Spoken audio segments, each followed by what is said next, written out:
What's good, ladies and gents? Welcome to the MKO Pugilism Boxing channel where we talk all things boxing. Remember to like, subscribe, hit the bell notification, put it on all so you get notified as soon as I drop new content on the channel. So let's get into it. So it's fight week for Joshua Buatsi versus Dan, or actually, we should say Dan Azeez versus Joshua Buatsi because it's actually Dan Azeez's belt that's going to be on the line. So it's more him versus Buatsi. So there we go. But yeah, this is an interesting fight because these are guys who are friends. I understand that Buatsi, although he's the younger of the two guys, he actually mentored uh, Dan Azeez during the early part of their careers. And now they're on a collision course. They've sparred hundreds of rounds together from even back in the amateur days when Buatsi was on the GB team. And this is very much, I would consider it kind of a crossroads fight of sorts because you've got one guy who is the Olympian, I believe he won an Olympic bronze medal, and everything was expected of this guy, Joshua Buatsi. A lot was expected of him. He proved himself to be a puncher in the amateur circuit. He was a guy that done exceptionally well for himself, and he come into the pro ranks, and he was a guy that was expected to be world champion. To be, he was a guy that you would expect to be fast tracked, similarly to how Anthony Joshua was fast tracked when he came on the scene. Yes, he had the journeyman, but within 16 fights, he was already fighting for a world title.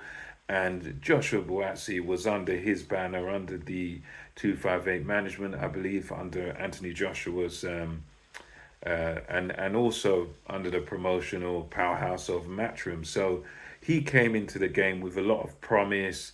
He's a guy that everything was expected. He had it all set out for him, and I would say that he's kind of, as we speak now, he's kind of underachieved in a sense because he's struggled against guys like who he shouldn't have struggled against. He struggled against Craig Richards, the other European guy, the good amateur that's quite a tall stand-up boxer, was piecing him up quite a lot. And he also, I think, he turned down the opportunity. Both him and Aziz had this in common that they both turned down the opportunity to fight Dimitri Bivol.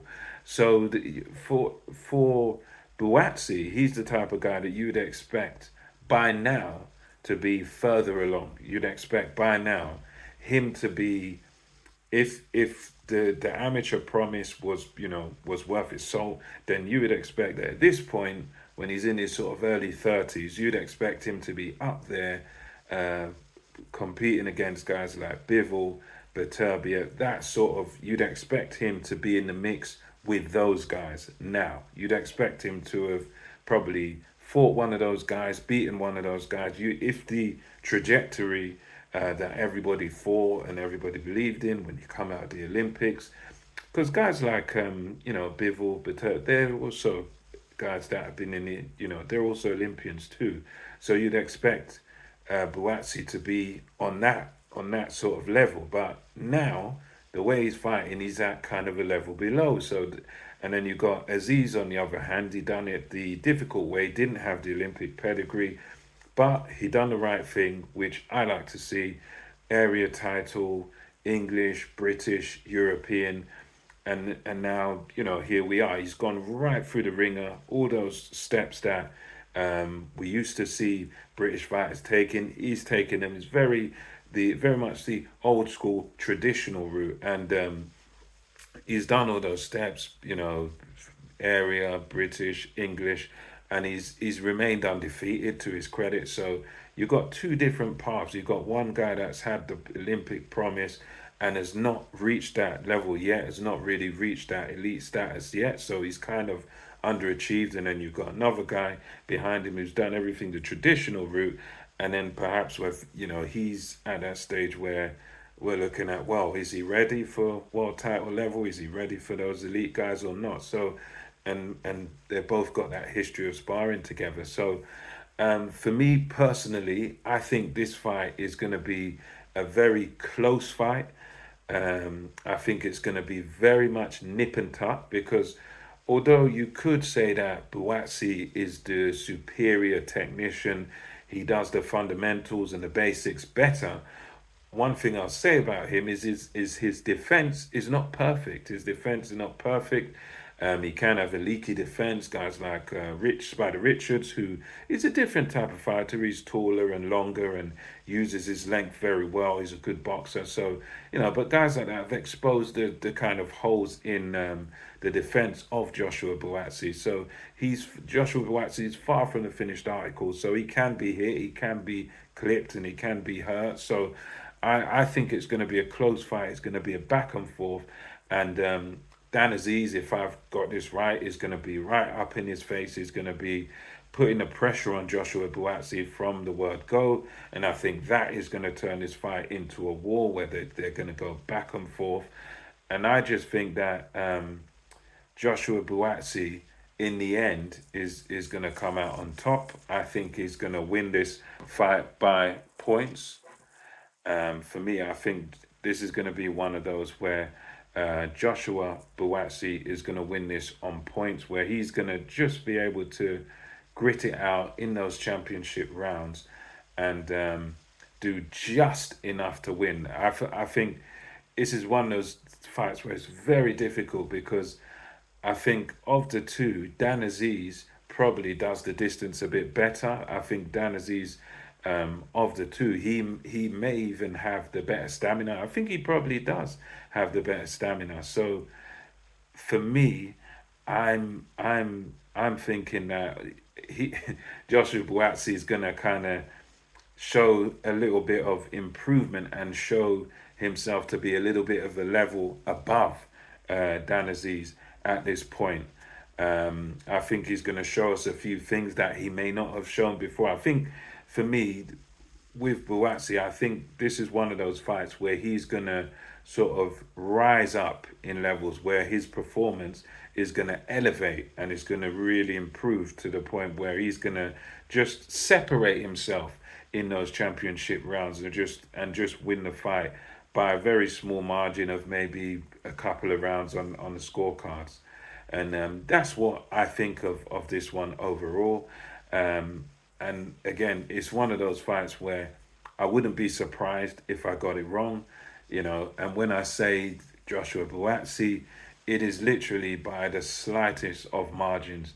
I would say this is one of those kind of 55-45 margins.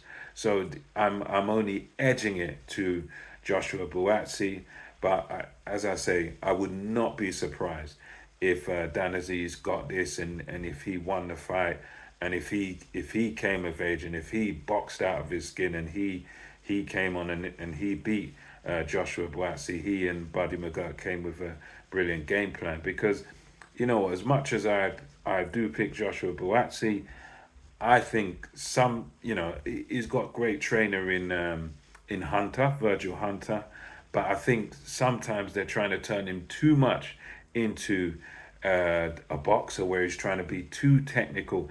Kind of, I hate to keep comparing things to Anthony Joshua, but kind of similar to that way that Anthony Joshua in his fights against Franklin and I think against Helenia, some of these fights he was taking, he was being too technical, too overthinking things a bit too much and trying to box too much and not sort of unleashing a beast and letting the aggression out. And I think with Buatsi, sometimes he tries to be a bit too correct. So I suppose that in itself that's going to be another factor. Does he perform in that way where he tries to be too technical and he tries to get everything perfect and everything just right, and Dan Azeez roughs him up and steals the rounds off him, and Dan Azeez wins that? I think that's also a possibility. But my prediction is based on Joshua Buatsi using sort of controlled aggression and getting things just right. Not being overly technical like he has been in other fights. I think because this is kind of a personal thing where he knows this guy and I think you'll just have this feeling where it's like, nah, I can't lose to Dan. I cannot lose to Dan because I'll never live it down, sort of thing. But yeah, that's my scattered thoughts on this whole thing. Let me know what your thoughts are. Who do you think's gonna win? Is it gonna be Dan Azeez gonna successfully defend his title, or is it gonna be Joshua Buatsi? You let me know your thoughts in the comment section below. Until next time, it's MKO Pugilism over and out.